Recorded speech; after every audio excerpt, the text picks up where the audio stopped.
Good morning, everybody. Here is my update for March and April, much more in the written newsletter.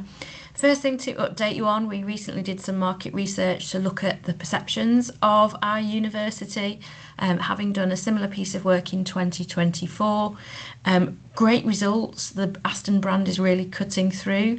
89% of respondents felt more positive about Aston having seen our advertising, so clearly our messaging is getting through. And almost a third actually associated us with the power skills. So again, we're creating cut through, people are remembering us. They also associated words such as high quality teaching, and we're really pleased to see that going in the right direction. We're also seeing an increase in people organically searching for Aston. Again, this is a really positive sign. We're 22% up on applications for our April intake, and we're seeing some enhanced conversion rates in our UCAS September 26 cohort. So lots of great news there. Many of you will be aware we are doing a bit of a reshaping in admissions. We need to provide more resource and more focus for our international partnerships.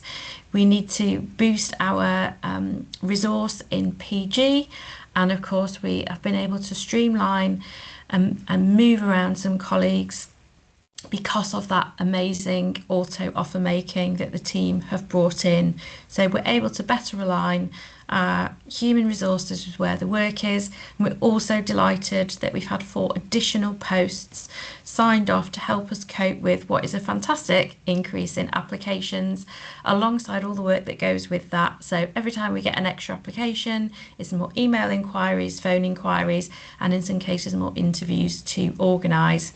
Talking of interviews, we also have received some funding to develop some automation around interview scheduling and interview decisions.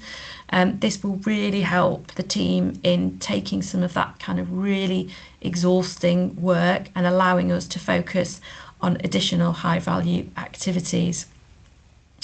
Really happy that we now have text messages going through the CRM. Progress with the CRM is challenging and it takes time, but Liz is absolutely pushing through and getting everything that we need as a department as quickly as possible. We're going to be looking at Top Desk for dealing with inquiries. This is something the university uses already, and an area of our work where we're really reliant on email and not having that kind of functionality that we would want to be able to have. Hopefully you've all seen the Aston Made campaign. What a fantastic way to bring to life the really incredible stories, past, current and future. Really amazing work by a whole range of Lauren's teams. Really just taking that opportunity of our anniversary to really bring those stories to life. And I hope you agree, it looks absolutely fantastic. Final big thing to say is we will now have seen the departure of our current Vice-Chancellor, Professor Alex Subik, and we are now under the interim Vice-Chancellor, Professor Mike Kane.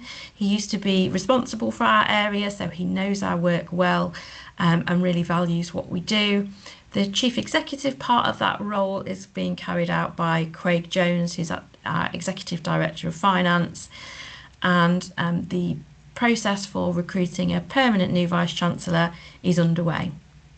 Take care, and I hope to see you all soon.